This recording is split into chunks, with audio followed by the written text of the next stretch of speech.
ये आकाशवाणी का सासाराम केंद्र है। एफएम बैंड के 103.4 मेगाहर्ट्ज पर श्रोताओं शाम के 6:30 होने वाले हैं। सुनते हैं ग्रामीण श्रोताओं का कार्यक्रम किसान वाणी। इस कार्यक्रम के प्रायोजक हैं कृषि एवं किसान कल्याण मंत्रालय, भारत सरकार।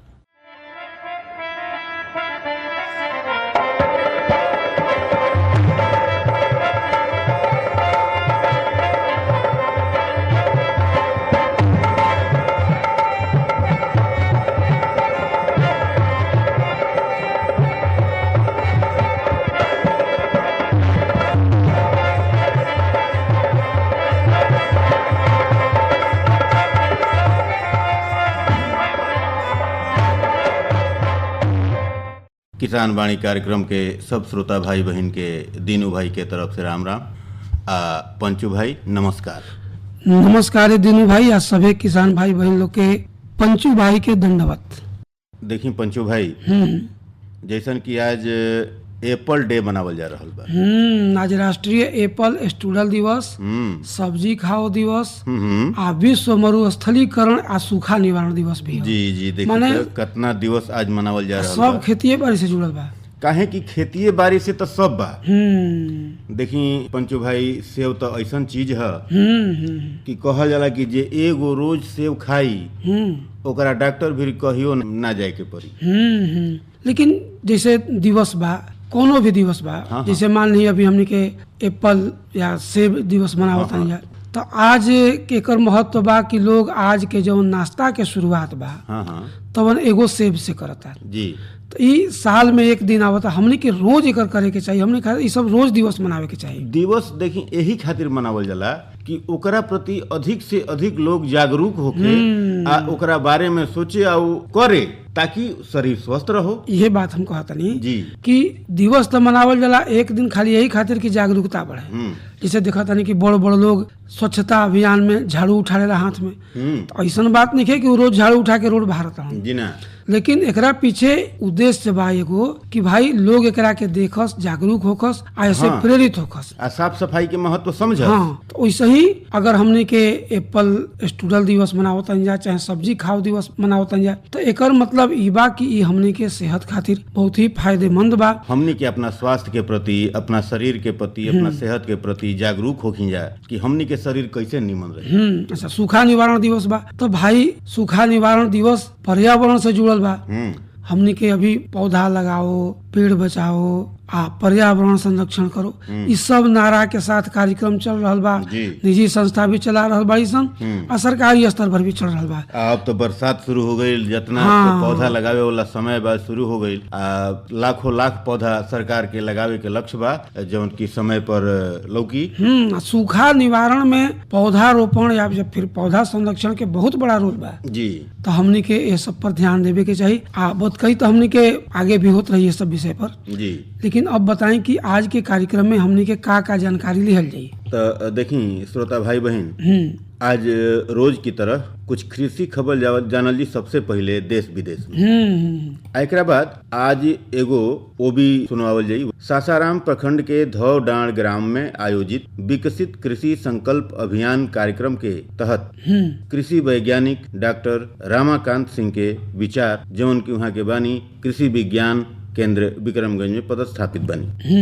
यह कार्यक्रम के प्रस्तुत करता हो खब अमित कुमार। एकरा बाद नया दौर नई बातें के समय हुई, जौना में आज हमनी का जानल जाई फलदार वृक्षों की खेती से लाभ। आज के नसीहत बा पशुओं का समय पर करे टीकाकरण। अच्छा, कुछ श्रोता लोग के पत्र भी आयल बा जौना के प्रश्नोत्तरी कार्यक्रम में शामिल कइल जाई। एकरा बाद कुछ सलाह भी दिहल जाई समयानुकूल, मौसम के पूर्वानुमान भी जानल जाई। तो ई रहल आज के कार्यक्रम के रूपरेखा। तो पंचू भाई, जैसन की कहनी हम कि देश विदेश में कुछ कृषि खबर जानल जाई। आज की कृषि खबर का बा तनी श्रोता सभे के बताई। देखी खबर बा जी कि बिहार सरकार शारदीय मतलब खरीफ फसल के बुआई खातिर समय पर प्रमाणित बीज उन्नत बीज उपलब्ध करावे के निर्देश दे दिले बिया जी। उप मुख्यमंत्री आ कृषि मंत्री विजय सिन्हा विभागीय बैठक में ये बात के घोषणा कैलन कि खरीफ में जितना भी तरह के फसल उपजावल जाला ओकर बीज किसान भाई लोग तक समय पर पहुँचे के चाहिए। जी। एगो खबर ई बा कि केंद्रीय मंत्री नितिन गडकरी बानी, वहाँ के पत्नी कंचन गडकरी अच्छा। खेती के दुनिया में एगो नया आ प्रेरणादायक मिसाल प्रस्तुत कैले बानी। का कैले बनी तनी बताई तो। उ महाराष्ट्र के नागपुर जिला के धापेवाड़ा गांव में जी उनकर एगो फार्म स्थित बा। उइजा एगो खास तकनीक अपना के 1 किलो के एगुड़े प्याज के फसल उत्पादन कैले बाड़ी। एगुड़े के मतलब कि 1 किलो के 1 गो प्याज बा। बताई तो कितना उन्नत खेती बा, जोन कि आज हमनी के कल्पना में भी 1 किलो के प्याज ना सोच सकी जा, जहाँ के उ पैदा हो रहल बा। अब मैंने बाजार जाई 1 किलो प्याज का मत एगो प्याज ली आ लेके घरे चले जी। सबसे बड़हन बात बा कि ई प्याज पूरा तरह जैविक बा। ई ना सिर्फ आकार में बड़ा बा बल्कि जैविक होके के चलते स्वास्थ्य के लिहाज से भी बेहद अहम मानल जा रहा है। स्वास्थ्य स्वाद में भी अंतर हुई। जवना विधि से ई प्याज के खेती कइल गइल बा जी, उ विधि है मल्चिंग पेपर तकनीक। अच्छा। तो मल्चिंग पेपर तकनीक के माध्यम से ये प्याज के उत्पादन भइल बा। देखी अगर ई सफल हो जाता और जगह तो आवे वाला दिन में हमनी के खेत में भी ये तकनीक से, जैविक खेती के तकनीक से 1 किलो के प्याज पैदा हुई। तो ई रहल आज के कृषि आ कृषि से संबंधित गतिविधियन पर हमनी के जानकारी। बड़ा बढ़िया खबर रउआ बतौनी। जे भी किसान ई खबर के सुनले हुई ओकरा मन में एक खाली जरूर ई बात आइल हुई कि हमनियों के ऐसन प्याज उगावल जाओ जौन की 1 किलो के होखे और आवे वाला दिन में ऐसे बड़ भी हो सकेला। बड़ भी हो सकेला। कृषि वैज्ञानिक लोग अनुसंधान में लागल दिन रात कृषि वैज्ञानिक कृषि के उपज कैसे बढ़ो, उत्पादन कैसे बढ़ो, एकरा खातिर तो जरूरे लागल बढ़न जा। अब देखिए यही खातिर केंद्र सरकार एगो योजना चलौले बा।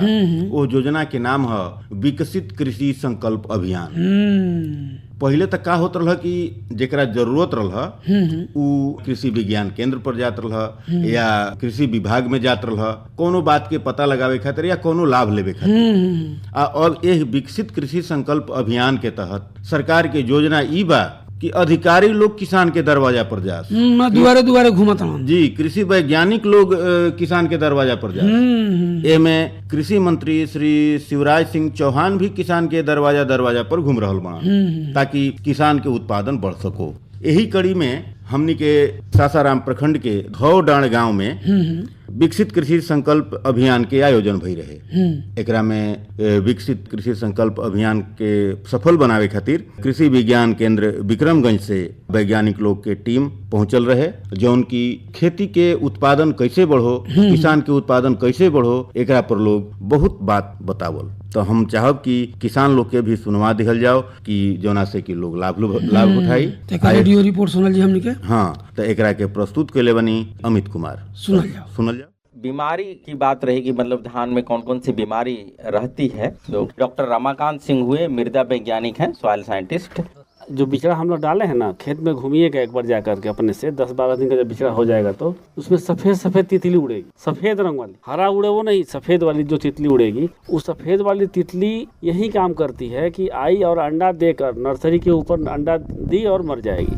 उसी को बिचड़ा को हम लोग और खेत में लगाते हैं तो जहाँ जहाँ बिचड़ा जाएगा, अंडा जाएगा, वहाँ से तना में छेदेगा। तो बचने के लिए पहला काम ये करना है कि एक दवा आती है जिसका नाम है इमिडाक्लोप्रिड, कॉन्फिडोर या एडमायर, ये सब नाम से मिलता है। 1 ml 1 लीटर पानी में डाल करके 10 से 12 दिन पर नर्सरी में छिटवा दीजिए। पहला काम ये करना है। दूसरा काम, नर्सरी जब उखाड़ कर रोपने चलते हैं तो उखाड़ कर हम लोग मेड़ पर रखते हैं, मेड़ पर 1 से 1.5 इंच काट देना है आगे से। काट करके जो कटा हुआ भाग है उसको कहीं ना कहीं गाड़ देना है या गड्ढा में रख देना है, तब ले आकर नर्सरी को खेत में देना है रोपनी को रोपने के लिए। नहीं तो हम लोग रोपनी क्या करती है, इसे जाएगी खेत में, बड़ा है थोड़ा सा तोड़ देगी या खेते में छींट देगी, तो ये थोड़ा सा बड़ा नुकसान देता है। फिर से पूरा खेत में हमारा फैल जाएगा। जब ये रोप दीजिएगा तो 30 से 35 दिन बाद देखिएगा जब धान हमारा मूल पर चलता है ना, तो वहाँ पर एक आग कला किसी किसी का सूखता है। अगर सूखता है तो मान लीजिए कि आपको बाली सूखने वाले रोग आएगा, वहीं से मान लीजिए फिर से दोबारा, तो वहाँ पर भी अगर आप थोड़ा सा वेट कर लीजिए और जब पौधा गाभा पर आए मैंने 60-65 दिन के बाद ये अवस्था आती है, रेणा पर जब धान चढ़ता है तो उस समय ये इमिडाक्लोपीड 1 ml 1 लीटर पानी में मिलाकर के छिड़काव कर दीजिए, आपका बच जाएगा। नहीं तो हम लोग कब जगते हैं, जब बाली सूखा निकल जाए बाहर तब जगते हैं कि सब तो बाली सूख रहा है, हम क्या करें। तो इस बात को थोड़ा सा हम लोग को ध्यान रखना चाहिए। वहाँ से बचना है तो यही शुरुआत करना, रेणा पर तो दवा पक्का मार देना है, पहला चीज। दूसरा, जो लेढ़ा वाली जो समस्या आ रही है, ज़्यादातर लेढ़ा आ जाता है हमारे खेतों में, अक्सर जो लंबी अवधि की प्रजाति उसमें आ ही जाता है। उसका लक्षण दिखता है शुरुआत में, जो लोग ज़्यादा मात्रा में नाइट्रोजन मारता है ना, यूरिया जो ज़्यादा लोग मारते हैं, उस पर ज़्यादा तेजी से प्रकोप आता है, क्योंकि पौधा बढ़ जाता है, उसका बाली भी हमारी बढ़ जाती है। आप देखिएगा कि जब धान में दूध भर गया तो वहाँ से चावल क्या होता है, फूटता है। जैसे हम लोग धान उसीना करते हैं ना, तो उसीना करते समय चावल दिखता रहता है, वैसा धान दिखने लगता है। और सबसे पहले दिखेगा मेड़ के आसपास किनारे पर, तो किनारे पर 2-4 थान में ही दिखेगा, इसके बाद फिर से पूरे खेत में फैल जाता है। तो 2-4 थान का अगर दिखाई पड़े तो उसको काट करके प्लास्टिक में, जैसे एक प्लास्टिक होता है उस ऊपर से पहना दीजिए, उसको नीचे से कैंची से काट दीजिए, क्योंकि उसका स्पोर अगर फैलेगा तो पूरे खेत में फैल जाएगा। एक दवा आती है, थोड़ा सा महंगी है, लेकिन उसी को मारिएगा तो आपका पक्का ठीक हो जाएगा। नेटिवो नाम की दवा आती है, इसका रिजल्ट बहुत अच्छा आया है। तो इस दवा को अगर आप मारिएगा, 75 ग्राम लगता है सिर्फ 1 एकड़ में। इसको आप छीट दीजिए। कब छीटिए, वही अवस्था जब धान में दूध वाली अवस्था आ गई है, उसी समय छीट दीजिएगा तो आपका लेढ़ा निश्चित रूप से 80% तक बचाव हो जाएगी। और एक जो बता रहे थे कि पत्ती सफ़ेद सफ़ेद जाली नुमा हो जाता है, तो ये तो हमारा 35-40 दिन पहले दिखने लगता है, आगे से पत्ती सड़ जाएगी ऐसे, अब बीच में कीड़ा उसमें लाइटिंग करके पड़ा रहेगा। जब कुछ दिन बाद क्या होगा कि पत्ती हरा के बदले सफ़ेद हो जाएगी, पूरा खेत हमारा सफ़ेद सफ़ेद दिखता है। इसको बोलते हैं पत्र लपेटक, लीफ फोल्डर, इस कीटाणु का नाम है। तो इसमें क्या काम करना है, सिंपल दवाई है, आपको चाहिए अगर मन लगा करके तो दवाई की भी जरूरत नहीं है। इसमें एक मेड़ पर एक आदमी, दूसरा मेड़ पर एक आदमी खड़ा हो जाए, और नारियल का रस्सी हम लोग के पास रहता ही है, ऐसे ऐसे एक बार हिला दे, सारा कीड़ा उसमें गिर जाएगा, नीचे गिर जाएगा। उस कीड़ा के पास क्षमता नहीं होता है कि गिरने के बाद ऊपर चढ़े। खेत में अगर पानी रहता है तो डूब कर वहीं पर खत्म हो जाता है। अगर उतना अगर हम लोग नहीं कर पाते हैं तब हम लोग दवा की तरफ बढ़ते हैं, और उस समय आपको दवा मारना होगा। एसिटामिप्रिड नाम की दवा है, एसिटामिप्रिड। इस दवा को आप ले करके 1 ml प्रति लीटर पानी में मिला करके आप छिड़काव करिए, उससे उसका बचाव हो जाएगा। तीसरा, एक बीमारी अभी जबरदस्त चला है पूरा अपने जिले में, जहाँ देखिए वहाँ सुखड़ा रोग लग जाता है। सुखड़ा रोग जो लगता है, इसे बचने के लिए बहुत जरूरी है हम लोग को पहचानना, सुखड़ा लगेगा कि नहीं, लगने वाला है कि नहीं लगने वाला। इसको अगर पहचान लीजिएगा तो बच जाइएगा, और जहाँ लग गया तब तो नहीं बचा पाइएगा। इसको पहचानने के लिए आपको क्या करना होगा, धान जब रोपे, रेणा पर चढ़ा, उसके बाद उसमें बाली निकल गई। जब बाली निकल गई, आप देखिएगा कि बाली के जो डंठल है, जो हम मुर है धान पर, शाम को जाइए 6-7 बजे खेत में, दिन भर नहीं, सुबह भी नहीं, 6-7 बजे शाम, और उसको फाड़िए। आप जब देखिएगा तो छोटा छोटा हरा रंग का कीड़ा कई ठो बैठा रहेगा, या भूरा रंग का कीड़ा कई ठो बैठा रहेगा। जिसके खेत में अगर ये लक्षण दिख गया कि छोटा छोटा कीड़ा बैठा रहा है, तो उसको मान लीजिए कि आपके खेत में सुखड़ा लगने वाला है। जिसका लक्षण 10 से 15 दिन में हमको दिखेगा, और आप ही के नहीं, उस पूरा बधार में लगने वाला है, पूरा एरिया में, क्योंकि उसका प्रजनन क्षमता बहुत ज़्यादा होता है उस कीड़े का। सारा पौधा मतलब का रस से चूस लेता है, रस चूस लेगा तो किसी का रस खत्म तो नीरस हो गया और सूख गया पूरा, और उसमें धान और बाल सब समाप्त हो जाती है। तो उसको उसी से में नियंत्रित कर लेना है। यानी कि जो हम दवा अगर मार रहे हैं इमिडाक्लोपीड, इसको थोड़ा सा ये ध्यान देना है कि हम लोग एक टंकी में 5 से 6 कट्ठा मार देते हैं, स्प्रे कर देते हैं दवाई का। ये जब रोग दिख जाए, इसका लक्षण जब दिख जाए, तो आपको एक टंकी में 2.5 से 3 कट्ठा से अधिक नहीं मारना। ये बात जरूरी, एकदम जरूरी है कि ये 2.5 से 3 कट्ठा से अधिक मारिएगा तो समझिएगा कि आपका बचाव नहीं होगा, दवा और लेबर दोनों खर्चा आपका डाल जाएगा। इस तरह का रोग दिखाई पड़े तो 2.5 से 3 कट्ठा में ही, कहने का मतलब कि पानी पर्याप्त मात्रा में इतना पड़े दवा के साथ कि ऊपर से नीचे तक हमारा पहुंच जाए, तब जाकर के इस रोग से बच जाइएगा। एक टंकी में 5-6 कट्ठा मार रहे हैं ना, तो रोग दूर नहीं होगा। यही गलती हुआ है लोगों से, बार बार हम लोग कहे, जो लोग डाल दिया पूरा उसका बच गया, जो लोग कम डाला वो कहता है कि हम दवाइयों डालें, खर्चों लगाएगी, बचबो रोग हो रही। तो इस बात का हम लोग ध्यान रखेंगे तो हमारा धान बच जाएगा। 2-3 रोग और आता है, जिसे गलवा रोग आता है या चतरा रोग आता है धान के खेत में। तो चतरा रोग जिसमें आ जाए, उसको समझिए कि आपके खेत में जिंक नामक पोषक तत्व की कमी है। उसको रोपते समय ही, शुरुआत में ही बीज तैयार हो जाएगा, तो खेत में आप 10 किलो प्रति एकड़ की दर से जिंक सल्फेट डालना है खेत में। लेकिन एक बात को और ध्यान रहे, ये जिंक सल्फेट में DAP वाले खाद के साथ मिलना नहीं चाहिए, या फास्फोरस वाला जिसमें है उसके साथ मिलना नहीं चाहिए। और सभी खाद में मिल जाएगा, लेकिन DAP वाले खाद में ना मिले। इस काम का ध्यान रखेंगे तो उसके खेत में चतरा रोग नहीं लगेगा। अगर बाई चांस किसी खेत में लग भी गया, लगता कब है, उसमें भी जो तेज किसान होगा पकड़ लेगा। जैसे ही फसल रोपने का 30 से 35 दिन की अवधि का होगा, यानी पतई में 3 पत्ता अगर आ गया, तीसरा पत्ता जब निकल गया तो उस पत्ते के ऊपर लाल लाल धब्बा दिखाई पड़ेगा, लाल लाल धब्बा दिखाई पड़ेगा, छोटा छोटा 1-2 दिखाई पड़ेगा। इस लाल धब्बे को जो पहचान लिया वो समझ एक चतरा रोग हमारे में आने वाला है। उस अवस्था में कोई दवा आपको काम नहीं करेगा, चाहे जितना भी दवा खरीदिए, जितना ही दवा मारिए, कोई दवा काम नहीं करेगा। काम क्या करेगा, एक टंकी में आप 200 ग्राम यूरिया डाल दीजिए, 200 ग्राम, और 80 ग्राम जिंक सल्फेट, वही 80 रुपये किलो वाला जो हम लोग 10 किलो हम बताए ना, उसी को 80 ग्राम एक टंकी में डालिए और 40 ग्राम चूना। 3 चीज हो गया, 80 ग्राम जिंक सल्फेट, 40 ग्राम चूना और 200 ग्राम यूरिया। ये तीनों को मिला करके उस टंकी में पहले एक डब्बा में घोल लीजिए, बहुत बढ़िया से टंकी में डालिए, तब छिड़काव कर दीजिए। 7 दिन के अंतराल पर 2 बार कर दीजिए, आपका चतरा रोग ठीक हो जाएगा। इस बात का अगर हम लोग ध्यान रखते हैं तो हमारे लगभग सभी रोग ठीक हो जाएंगे। गलका रोग आता है जिसमें धान गलने लगता है या आँख की तरह निशान बन जाता है। इस तरह का निशान, आँख की तरह निशान या धान गलने की समस्या, अगर अधिक मात्रा में, असंतुलित मात्रा में उर्वरक का प्रयोग कर देंगे, यूरिया DAP का, तब जाकर के इसका लक्षण दिखता है। इसके बचाव के लिए सबसे पहला उपाय क्या है, संभव हो तो खेत से पूरा पानी साफ कर दें, 10 दिन तक हवा खेत में लगाएं। उसके बाद एक दवा जो आती है, 2-3 तरह की दवाएं हम लोग मार्केट में से लेते भी हैं, जैसे प्रोपिकोनाजोल हुआ, हेक्साकोनाजोल हुआ, वेलिडामाइसिन हुआ या एजेस्ट्रोबिन हुआ। ये सब चारों तरह की दवाएं हैं। इसमें से किसी एक दवा को लेकर के 2 ml प्रति लीटर की दर से खेत में छींट दीजिए। पानी निकालने के बाद आपका रोग, गलका रोग, ठीक हो जाएगा। देखी तो कितना बढ़िया जानकारी डॉक्टर रमाकांत जी देनी। तो इतना बढ़िया जानकारी देला खातिर यहाँ के बहुत बहुत धन्यवाद दे देवे के। अब संदेश सुन लेवे के। सुन ले लो। विकसित भारत का संकल्प पूरा करने के लिए कृषि सबसे महत्वपूर्ण आधार है। कृषि भारतीय अर्थव्यवस्था की रीढ़ है। आज भी रोजगार के सबसे ज़्यादा अवसर कृषि के माध्यम से ही सृजित होते हैं और किसान देश के अन्न के भंडार भर रहा है, और इसलिए हम अन्नदाता किसान को मानते हैं। कृषि और किसानों की सेवा हमारे लिए भगवान की पूजा जैसा है, और इसलिए कार्यभार संभालते ही प्रधानमंत्री जी ने जो 100 दिन की कार्य योजना बनाने का दायित्व हर एक विभाग को सौंपा था, हमने 100 दिन की कार्य योजना की भी समीक्षा की है और उसको जल्दी हम जारी करेंगे।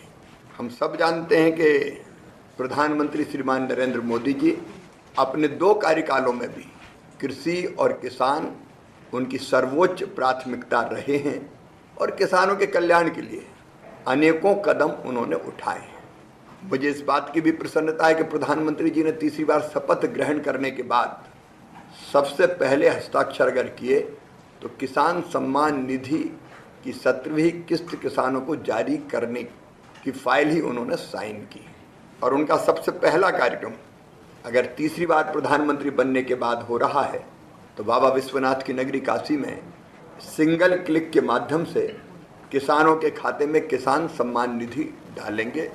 आप सब जानते हैं कि किसान भाइयों की आर्थिक प्रगति सुनिश्चित करने के लिए 2019 में प्रधानमंत्री किसान सम्मान निधि की योजना की शुरुआत हुई थी, और अब तक लगभग 11 करोड़ किसानों को 3 लाख करोड़ रुपए से ज़्यादा की राशि किसान सम्मान निधि के रूप में दी जा चुकी है, सीधे उनके खातों में अंतरित की गई है।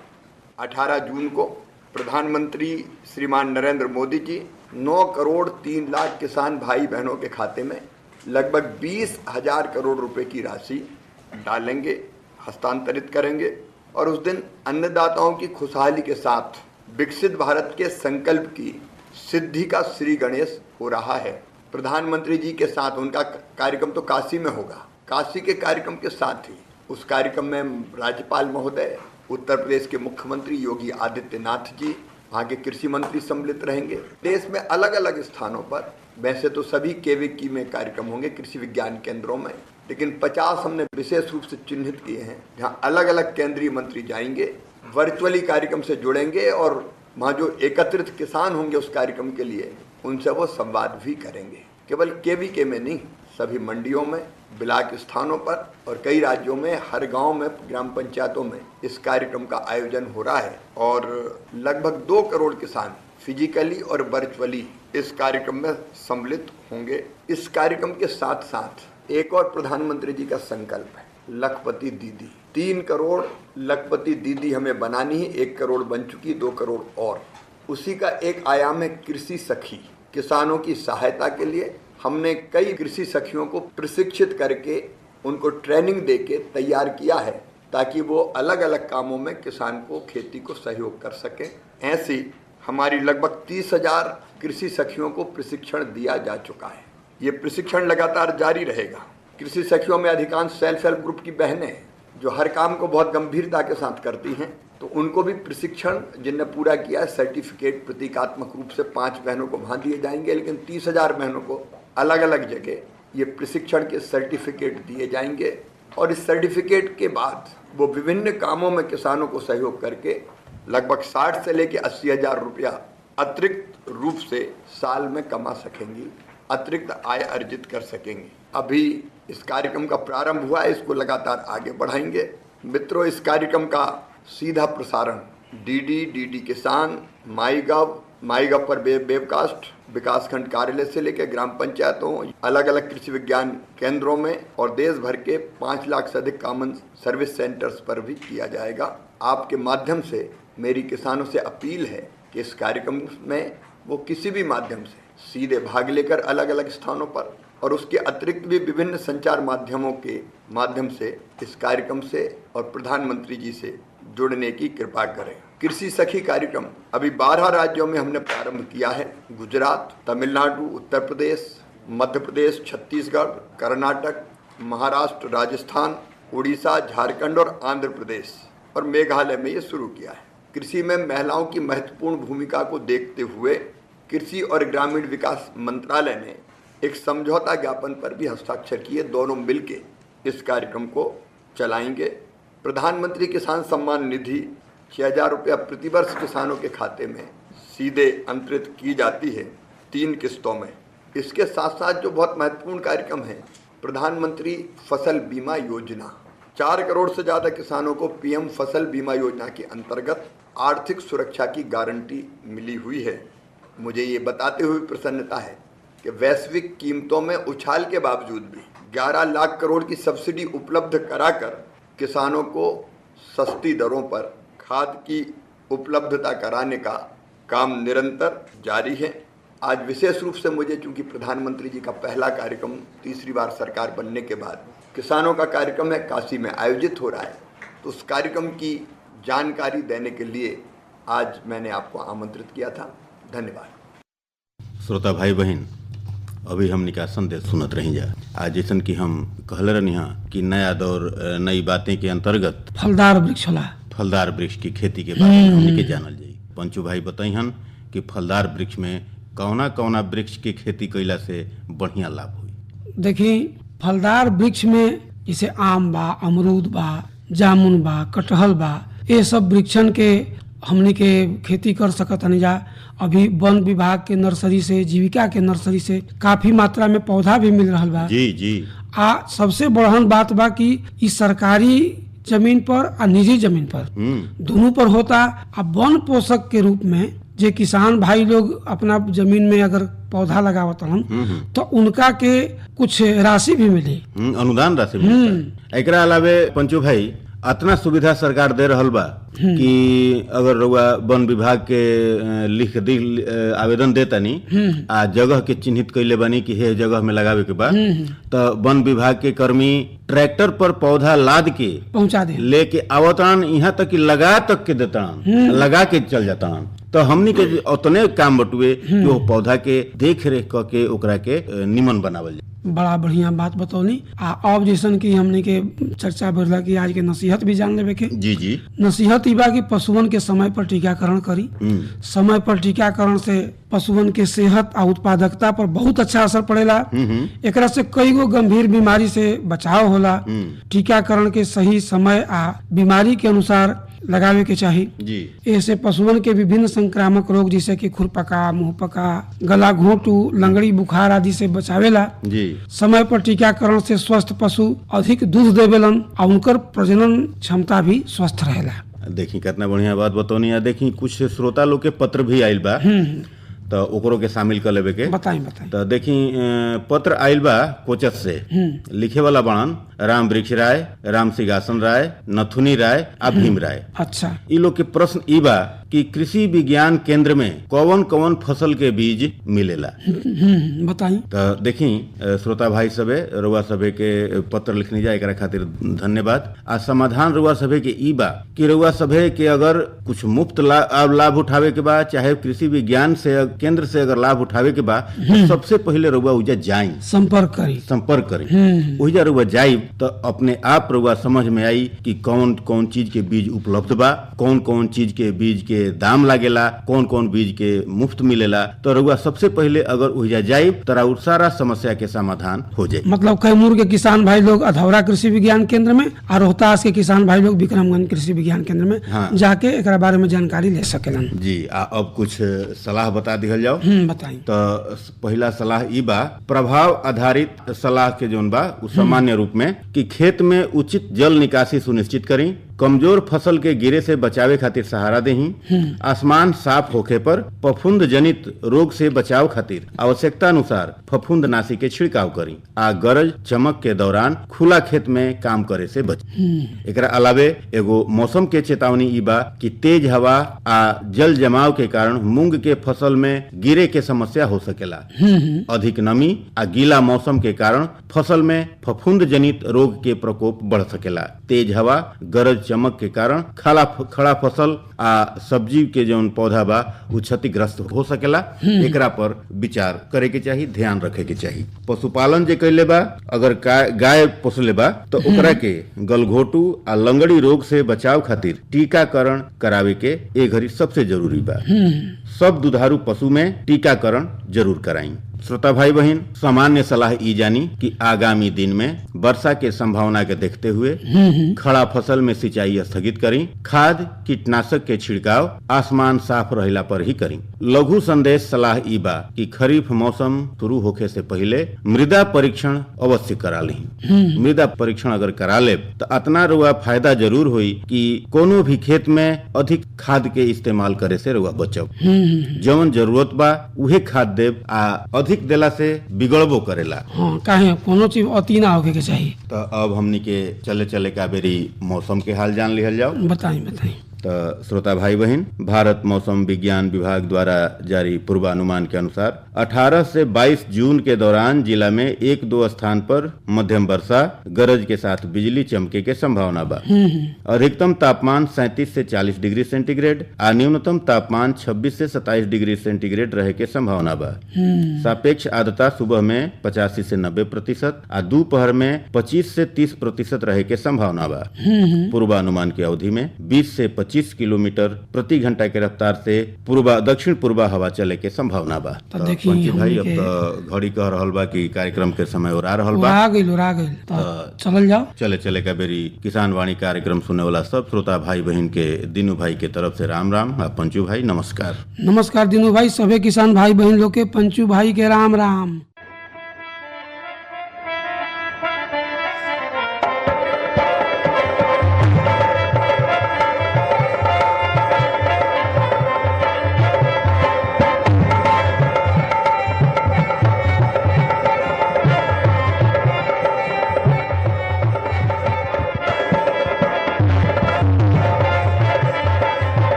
हमारे किसान श्रोता सुन रहे थे कार्यक्रम किसानवाड़ी। इस कार्यक्रम के प्रायोजक थे कृषि एवं किसान कल्याण मंत्रालय, भारत सरकार।